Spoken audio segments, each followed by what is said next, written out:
est-ce que quand on voyage dans un pays en voie de développement, un pays défavorisé ou un pays pauvre, appelez ça comme vous voulez, est-ce qu'il faut vraiment laisser nos médicaments quand on a terminé notre voyage? C'est une question qu'on a toujours en tête forcément, parce que nous qui sommes occidentaux, on a accès à une large panoplie de médicaments, et quand on vient dans ces pays-là, comme je suis ici au Tadjikistan, on vient avec une grande pharmacie pour pallier à tout un tas de problématiques.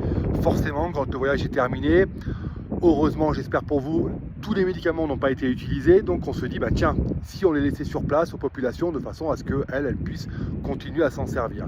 Est-ce que c'est une bonne chose à faire ou pas? Alors, la réponse est un peu complexe.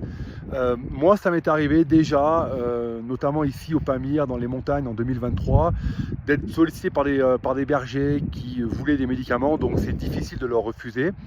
Donc même si en plus j'étais en début d'aventure, donc j'ai partagé quelques médicaments qui pour moi étaient assez simples en termes d'explication et en termes de posologie. Mais voilà, donc je l'ai fait. Maintenant, je pars du principe que cette spontanéité de laisser notamment ces médicaments en fin de voyage à des personnes qu'on aurait rencontrées dans un village, c'est une très mauvaise idée.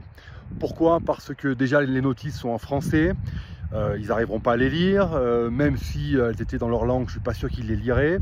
Et donc il faut être extrêmement vigilant avec ça, parce que les médicaments peuvent tuer s'ils sont très mal dosés, notamment donnés à des enfants.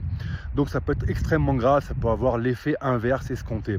Le plus simple, c'est de trouver un médecin, de lui laisser toute la pharmacie, voilà, et lui sera apte justement à délivrer les médicaments à la population en fonction des différentes problématiques.